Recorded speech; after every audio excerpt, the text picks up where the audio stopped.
sit back and relax as we listen to one of the many special voices from our community. On this episode of This Place, Our Voices, with your host, Elisa.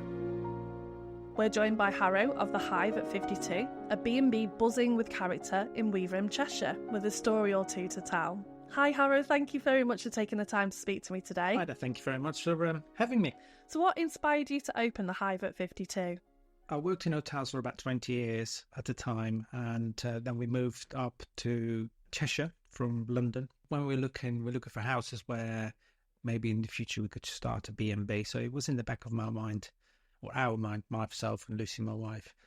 And then we, as I said, we started looking for houses a little bit bigger because there was only four of us. So this house was quite big for the four of us. And that's really where it started. I've always been in hotels, so it's something I only can do. I can't do anything else. So it was an easy one to do, really. Was there a specific moment or experience that sparked the idea?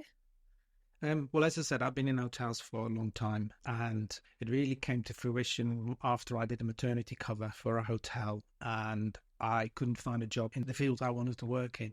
So then I took a temporary job locally as an F&B manager, which I hadn't done for a long time at a local hotel, working all hours of the day in the evening, on my feet the whole time, and that's really where it started, that I didn't really want to do that for the rest of my life. Yeah. And also I couldn't find the position I wanted to do. I was a revenue and sales manager, so sitting down and doing strategies rather than serving people, being on my feet. So that's really where it came about. I then did find a position, but already we started to look at planning, organising and looking if we can start a B&B. Can you tell us about the process of finding this property and transforming it into a B&B? It's an absolutely gorgeous property. Thank you very much. When you found this property, what was your starting point? We moved here in 2006, which was, 10 years before we actually started thinking about a B&B. So when we was considering starting a B&B, we actually looked at a B&B which was already up and running. Okay. And we also looked at a bigger house locally as well. When you then look at that, it would have been a big investment, a bigger mortgage. Sometimes with running a previous B&B, there might be some, bad habits, bad guests or anything like that. Yeah. So then we sort of thought, well, what if it doesn't work out? So we then started looking at converting the house, which again, it was an investment, but it wasn't as much as say £1 million investment and stuff like that. So, and that's where we started looking at the house, submitted the plans, started thinking about it, got an architect in, had help from the council, the planning commission. So, that's when it started really to change this house from a family home into a part business, part family home. Were there any challenges that you faced when you first started?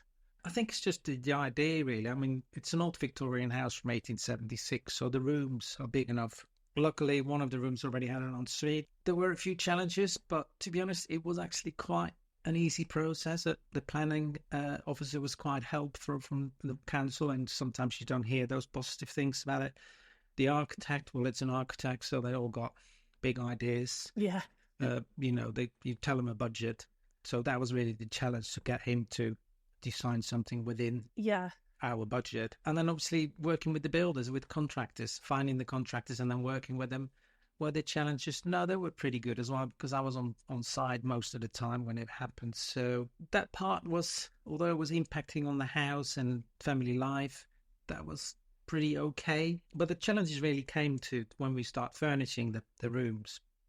What we're going to do, how we're going to do it, what we're going to put in it.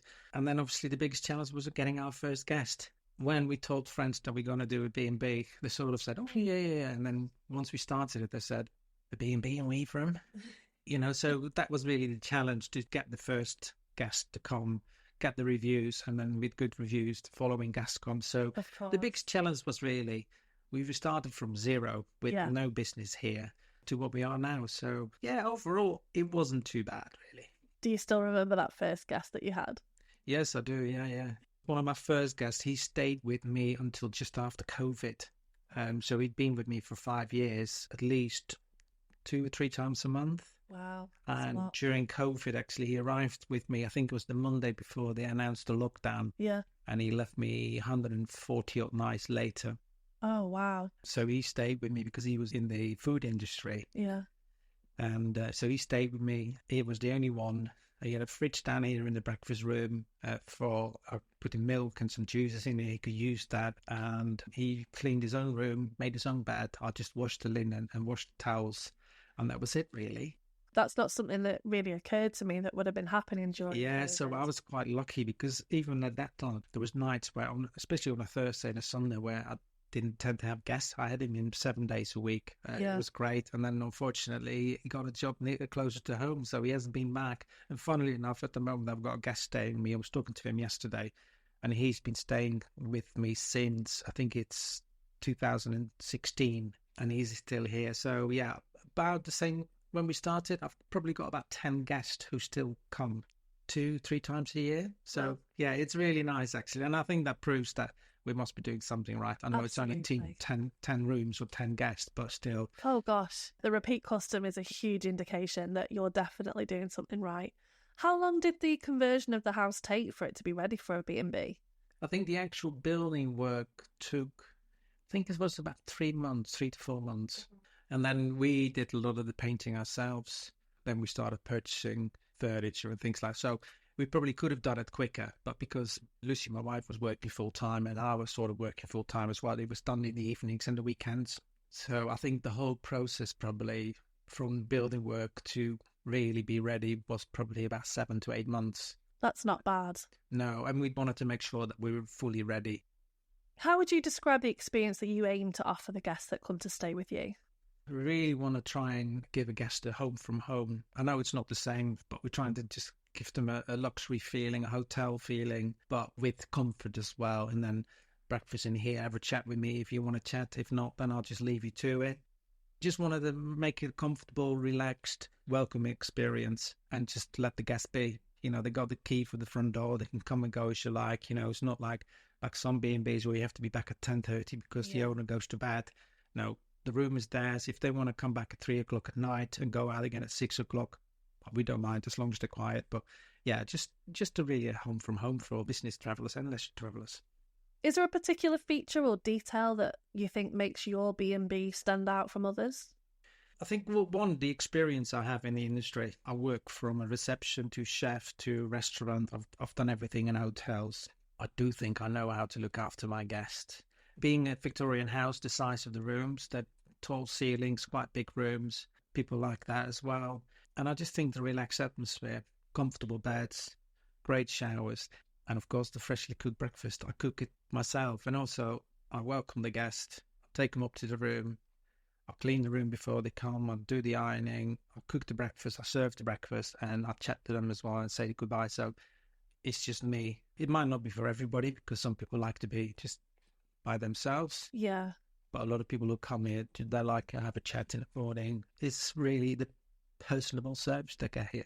Absolutely. And we've got a lot of budget hotel chains these days, and although it might just be suitable for people, it does lack that personal touch, and it is a bit like a conveyor belt for them, isn't it? Yeah, and I think there's a market for that. The 5-star, there's a market for that. You know, I haven't got a bar on site, which is probably a blessing.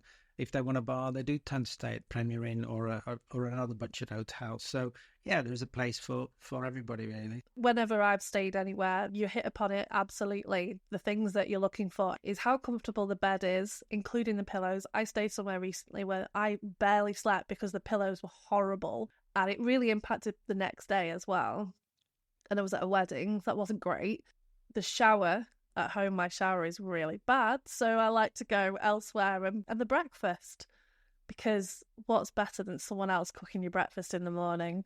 And fresh. Yeah. It's not been under a hot light or anything like that. But I think what you say is what we looked at starting it. We bought a bed and slept in it ourselves for a couple of months.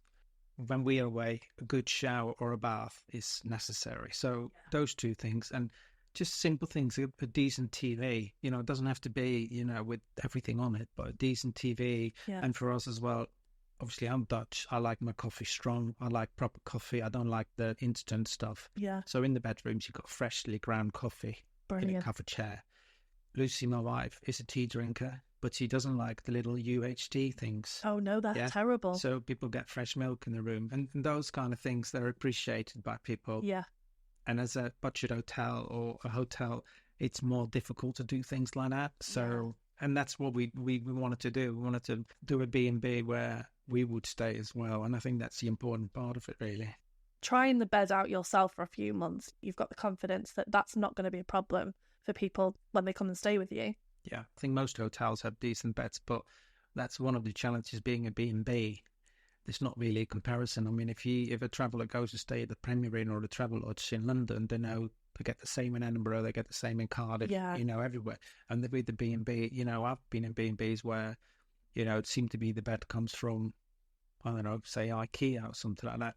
And that's the thing for us as well. It's like, well, if I stay somewhere, I sleep in an IKEA bed at home. Do I really want to? Yeah. And it's that kind of thing. So we wanted to make sure that we were up to hotel standards. But it works. We get quite a lot of good comments on the beds and the showers and the breakfast. So, I think that is the USP, really, isn't it? That's why. Absolutely. Bed and breakfast, that's what important. The clue's in the name. Exactly. Yes, exactly. What is the breakfast that you do? So I do the full English. I've got vegetarian option. I've got a lighter option. If somebody just wants poached egg on toast, I can do that. If somebody wants scrambled eggs, so there's a bit of flexibility there as well. Yeah. And to be honest, it's like probably only about 50% of the people will have a full English, which is quite good as well, because it does get really hard to, cook a full English, do 6 full English every morning. Yeah. So I'll do a variety. And again, it's the flexibility. Which you don't get at the not really, other places. No, not really, no. Can you tell us about the journey to making the Hive at 52 a sustainable B&B? Was this always part of your vision? So we moved and we looked at the house and it was lovely warm and toasty as they do, because they probably had the heating on for 3 weeks before we had the viewing. And then we moved in and we discovered, it's an old house, the windows are not great. There's no insulation in the house. So when we moved in, we almost like really were forced to look at those kind of things. So we replaced quite a lot of the windows. We had all the external walls insulated because there's no cavity, because it's an old building. So that's really what started us off. Also, I think we were starting to think about the young adults we had at the time and their future, because obviously we were talking about, I think that time was El Nino and global warming and things like that. So it was in the back of our mind. Now, we nowhere near be fully sustainable. So we just want to think how we can improve it and what we can do as a small business. And I think if we can do it as a small business, then I think a lot of people can do it. And I also say, if everybody does a little bit, it will help. It really started after we moved into the house and we insulated. So also the roof space was insulated and things like that. And then when we started the B&B, probably about 60%, if not more, of the furniture is either reused from what we already had, was bought secondhand and upcycled. Things like beds are obviously new, and linen and things like towels and things like that, they're all been new. But so that was really another choice we did. And also the quality, a lot of the quality of secondhand stuff is really excellent. And even in this room, probably only that table is new and the rest is all recycled. Yeah. Well, it was built to last when these were built. Exactly. And if need be, if we want to change it, we'll just put a bit of paint on it and changed it. So that's what started. And then slowly, more and more people talk about sustainable. And obviously, it's coming more and more to the forefront. We've replaced, all the windows are now replaced with double glazing. We started to put things like blinds in front to keep the heat in the winter or on cold nights. And then October 22, we actually had 2 air source heat pumps installed. So that was a big thing. Took the gas boiler out. So we haven't got no gas boiler. The only gas we have is a gas stove. And then early 2023, we had 18 solar panels installed on the top. So that was a big investment for us to, again, in that journey to become sustainable. Initially, we used cleaning materials which weren't very good for the environment. And then you start thinking about those kind of things. So all the cleaning and laundry is now done with eco-friendly materials. We buy it from a local refill shed, so we buy it in bulk. Simple things like tea bags are compostable. As I said, we don't use the little sachets for coffee. We don't use the little cups of plastic UHT milk. It's fresh in little flasks we reuse and clean. in the breakfast, on the breakfast menu, say if you don't like something, leave it off your plate, or we do a small up so there's no food waste. But even that, a lot of people still won't eat everything, which is a little bit annoying. We try to use as little plastic as possible, but it's hard, it's a choice as well. Like, if I need something, do I jump in the car and go to Northwich, which is, I don't know, 5-6 miles from here, and buy stuff loose, or do I go to the local Tesco's co-op and buy my tomatoes or mushrooms in a plastic? So it's really hard. You're trying your best, and that's where we can become better, really.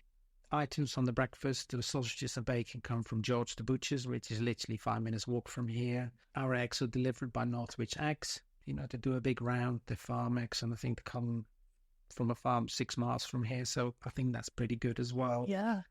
We buy our honey from local beekeepers, or there's a big bee shop on the A556 in Plumley. Again, I think it's fairly local. It's 5 miles from here, I think it is, or 6 miles. So, those kind of things. Our garden, we start to leave the garden wild in the summer. We just put a pond in this year as well for the wildlife. So those kind of things, really, we're trying to help both inside and outside. But as I said, there's still plenty to do, and there's lots of new stuff coming up. It's something that people can be inspired by, because not everyone can have solar panels on their roofs, not everyone can have a heat pump, but everyone can look at local produce. Everyone can look at what they're purchasing and what packaging it comes in, and make a conscious effort to recycle that packaging where possible, and perhaps avoid certain packaging. So there's lots of little things that people can do. Yeah, I think we're to blame for it anyway, because we wanted perfect vegetables and we wanted it in plastic, and we wanted to keep it and things like that. But we can say, well, the supermarket did this, but the supermarket only really done what we wanted 20, 30 years ago. So, they are a lot better. If I buy my mushrooms, say, from the supermarket, they're now in some of the supermarkets are in cardboard punnets rather than the plastic ones. But it is hard. Fruit on the buffet. Do I get strawberries from Peru? Do I buy frozen fruits, which, people do like, but they're in small plastic bags? It's... Yeah. We do put the plastic in the bins at the supermarkets, things like that. But it is hard. It is really hard. And I think if we say we don't want to buy this stuff anymore, then the supermarkets and things like that will hopefully listen to us. But I think what would be lovely, have the local markets back again, where you can lose fruits and vegetables. But people don't want to do that anymore, because they want to go to the supermarket. They want to do one shop, and that's it, really, isn't it? I think it is changing, just slowly.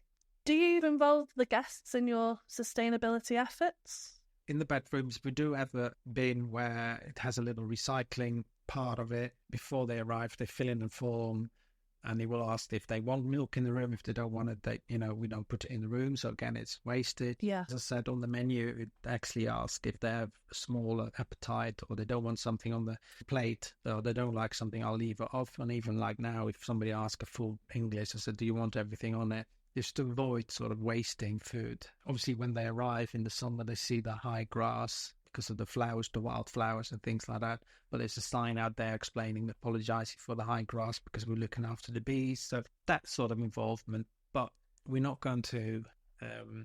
like preach and tell people No, we're not about that. The one thing really where it is a little bit more involved is we've got smart radiator valves. And we have to explain, because they really, you have to really use a soft touch to turn them up and down. It's not like at home where you really have to put all your power into. And that's really the biggest thing, really, those things. But otherwise, no, we're not, as you say, we're not going to preach on it. No. If they want to have a chat with us about it, then fine. If not, then really for us, that we want it to be a more sustainable business. If the guest likes it, fine. If not, so be it. Have you had some good feedback about the guests that have noticed the efforts that you're going to be more sustainable? Yeah, some people will ask about, like they ask, is it saving you any money? The solar panels and the air source, because that's what it's a lot about with people. They say about the garden that it looks really nice, because some people do like it. And then other people say, oh, no, I like a more polished garden, So those kind of things, but nothing really negative as such. Have you got any future eco-friendly upgrades or projects that you're looking at doing soon? I have some ideas, but they might differ from the other half. We've got an electric car. Well, my daughter drives an electric car, so an EV point would be quite good, as for my guest point of view. But to be honest, I've heard people who have them as B&Bs or hotels, and not many people use them or ask for them, but I think that will come. So that's one. If we generate solar, we don't have a battery at the moment. It goes into our hot water. So maybe something like that. And you don't know. With all the development, all the technology and things like that, what I might want today is completely different from what I might want in 2 years' time.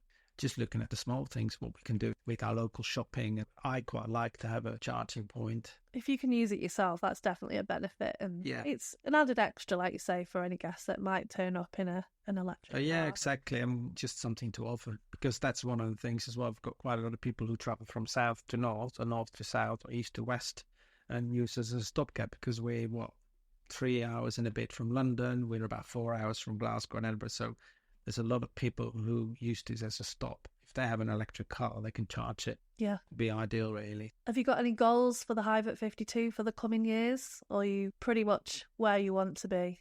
Yeah, I think so. I mean, I could say I want to make more money and all that, but not really. I just want to keep my regulars coming. I want to get new guests, new regulars, which happens. I want to become even more sustainable. And I know I've talked a lot about sustainable, but I would say look after the environment a lot better, because we have to, both as a business and as personal, as a family. But so otherwise I think I'm pretty happy with what it is. I'm not going to be a millionaire, but that's not what it's about. Millionaire in other ways. Yes, exactly. Yes.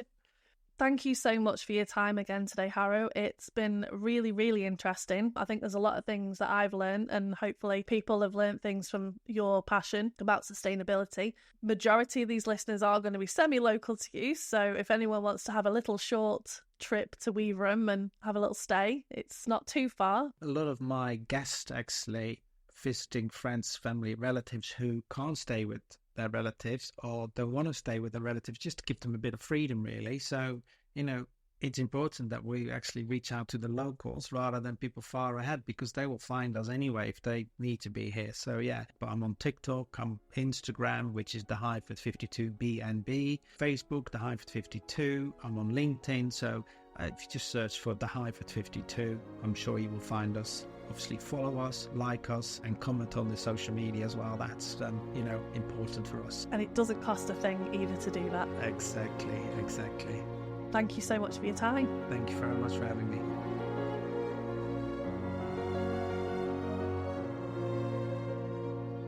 If you enjoyed today's episode, please follow our Facebook page, This Place, Our Voices, where we share updates, highlights, and more ways to connect with our community. And don't forget to follow This Place, Our Voices on your favorite podcast platform and leave a review. It really helps others to find us. Be sure to join us again to hear another voice from our community. Let's keep highlighting the stories that make this place feel like home.